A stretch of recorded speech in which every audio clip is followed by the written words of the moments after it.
ಇನ್ನು ಗದಗ್ನಲ್ಲಿರುವಂಥ ಜೋಡು ಕಳಸದ ಗುಡಿಯ ಒಂದು ಟ್ಯಾಬ್ಲೋ ಕೂಡ ಹೋಯ್ತಲ್ಲಿ. ಅಂದರೆ ನಮ್ಮ ಹಳೇ ಟೆಂಪಲ್ಗಳು ಎಷ್ಟು ಅಮೋಘವಾಗಿ ಕಟ್ಟಿದ್ದಾರೆ. ಜೋಡು ಕಳಸದ ಗುಡಿ ಅಂತ ಹೇಳಿ ಒಂದು ಟ್ಯಾಬ್ಲೋ ಹೋಯ್ತು. ಅಂದರೆ ನೀವು ನೋಡಿರ್ತೀರಿ, ಅದ್ರ ಬಗ್ಗೆ ಕೇಳಿರ್ತೀರಿ. ಇಲ್ಲಿ ಅದ್ರಲ್ಲಿ ತೋರಿಸಿದ್ರಿ, ಇಲ್ಲಿ ಹೋಯ್ತು, ಈಗ ಪಾಸ್ ಆಯ್ತು. ಅದು ಗದಗಿನ ವೀರನಾರಾಯಣ ಗುಡಿ ನೋಡಿದ್ದೀನಿ, ಜೋಡು ಕಳಸದ ಗುಡಿ ನೋಡಿದ್ದೀನಿ. ಇದು ಯಾವುದು ಗೊತ್ತಾಗ್ಲಿಲ್ವಲ್ಲ, ಯಾಕಂದ್ರೆ ನಾನು ಹೋಗಿದ್ದೀನಿ ಅಲ್ಲೆಲ್ಲ, ಗದಗದ ಎಲ್ಲ ಕಡೆಗೂ ಹೋಗಿದ್ದೀನಿ. ನಾವು ಪ್ರತಿಯೊಂದು ಟ್ಯಾಬ್ಲೋಗಳ ಮುಂದೆ ನಮ್ಮ ಕಲೆ ಪ್ರದರ್ಶನ ಆಗ್ತಾ ಇರೋದು ನೋಡ್ತಾ ಇದ್ದೀವಿ. ಅದು ಖುಷಿ ಆಗ್ತಾ ಇದೆ. ಇವರೆಲ್ಲ ಅದನ್ನ ಉಳಿಸ್ಕೊಂಡು ಬರ್ತಾ ಇದ್ದಾರಲ್ಲ. 150 ತಂಡಗಳಿದೆ, ಡೊಳ್ಳು ಕುಣಿತ, ಇವೆಲ್ಲ ನಮ್ಮ ಜನಪದ ನೃತ್ಯಗಳು ಮತ್ತು ಅದರ ಕಲೆಗಳು, ಜನಪದ ಕಲೆಗಳು. ಅದರ ಅನಾವರಣಗೊಳ್ತಾ ಇದೆ ಇವಾಗ. ಕರೆಕ್ಟ್. ಈ ಕಂಸಾಳೆ ಪದ ಅವೆಲ್ಲವೂ ಕೂಡ ಶಿವನ ಸ್ತುತಿಯಲ್ಲಿ ಬಂದಿರುವಂಥದ್ದು, ಅದ್ಭುತವಾಗಿದೆ.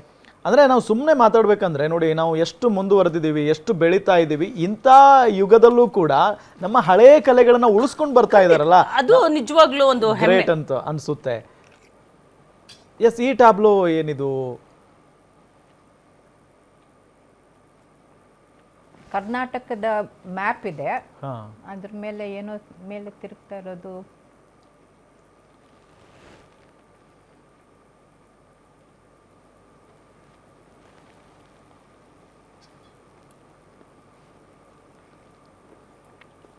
ಎಷ್ಟೊತ್ತಿಂದ ಒಂದು ಸಾಂಸ್ಕೃತಿಕ ಕಲೆಗಳು ನಡೀತಾ ಇದಾವೆ. ಅಂದ್ರೆ ಅವರು ಈ ದಿನಕ್ಕೆ ಕಾಯ್ತಾ ಇರ್ತಾರೆ ಅಂತ ಕಾಣಿಸುತ್ತೆ. ಮೈಸೂರು ದಸರಾದಲ್ಲಿ ಭಾಗಿಯಾಗದೆ ಒಂದು ಒಂದು ಅದೃಷ್ಟ.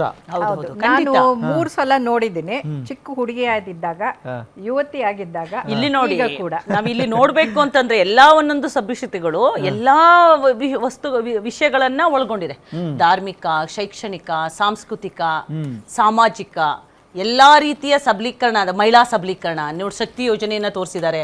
ಮಹಿಳಾ ಸಬಲೀಕರಣವನ್ನ ಯಾವ ರೀತಿ ಆಗ್ತಾ ಇದೆ, ಇತಿಹಾಸ ತೋರಿಸಿದ್ದಾರೆ.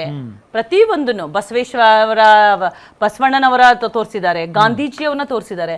ಅಂತಂದ್ರೆ ಜಿನಾಬ್ ಸೇತು, ನಾವು ಧಾರ್ಮಿಕದ ಜೊತೆಗೆ ವಿಜ್ಞಾನ ಮತ್ತು ತಂತ್ರಜ್ಞಾನಗಳಲ್ಲಿ ಯಾವ ರೀತಿಯ ನಾವು ಅಭಿವೃದ್ಧಿ ಹೊಂದಿದೀವಿ ಅನ್ನೋದನ್ನು ಕೂಡ ಚಿಕ್ಕಬಳ್ಳಾಪುರದಲ್ಲಿ ತೋರಿಸಿದ್ರು. ಕರೆಕ್ಟ್.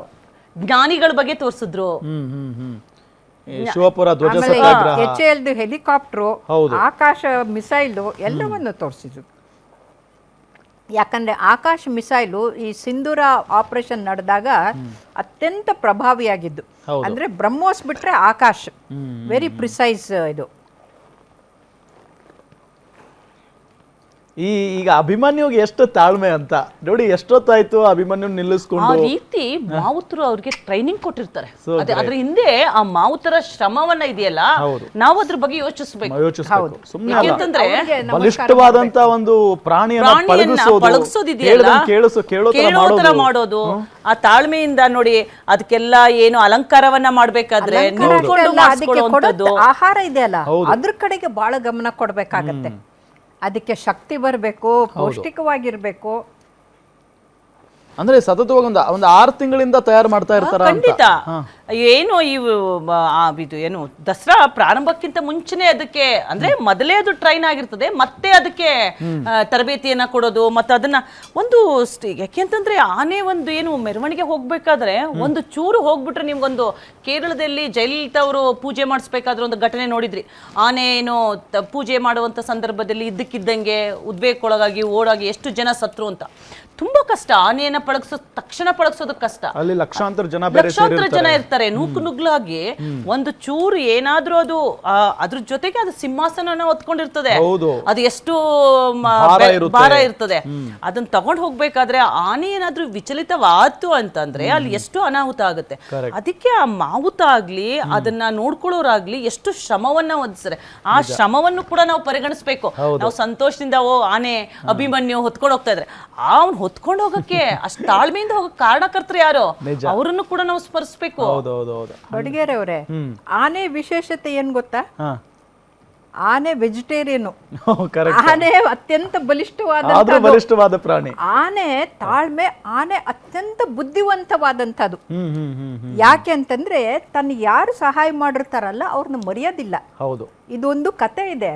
ಒಂದು ಪೆಟ್ಟಾಗಿರೋ ಆನೆಯನ್ನ ಒಬ್ಬ ವೈದ್ಯರು ನೋಡ್ಕೊಂಡಿರ್ತಾರೆ. ಕೊನೆಗೆ ಅವ್ರು ತೀರ್ಕೊಂಡ್ರು ಅಂತ ಗೊತ್ತಾದಾಗ ಇಡೀ ಕಾಡಲ್ಲಿರೋ ಎಲ್ಲಾ ಆನೆಗಳು ಕಣ್ಣೀರು ಸುಸ್ತಾ ಬಂದು ನಿಂತ್ಕೊಂಡಿದ್ದು ಇವತ್ತಿಗೂ ಇದೆ. ಅಂದ್ರೆ ಮನುಷ್ಯರಿಗಿಂತಲೂ ಮಿಗಿಲಾದಂಥ ಬುದ್ಧಿ, ಶಕ್ತಿ ಮತ್ತೆ ಆ ಮನಸ್ಸು ಈ ಆನೆಗಳಿಗೆ. ಸೊ ಹಾಗಾಗಿ ಮಾಂಸ ತಿನ್ಕೊಂಡು ಪಾರ್ಟಿ ಮಾಡ್ಕೊಳ್ಳುವಂತ ಯುವಕರು ನಮ್ಮ ಅಭಿಮನ್ಯುನಿಂದ ಅದರಿಂದ ಶಕ್ತಿ, ಅದರದ ಯುಕ್ತಿ, ಅದರ ತಾಳ್ಮೆಯನ್ನ ಕಲಿಬೇಕಾದಂತ ವಿಚಾರ.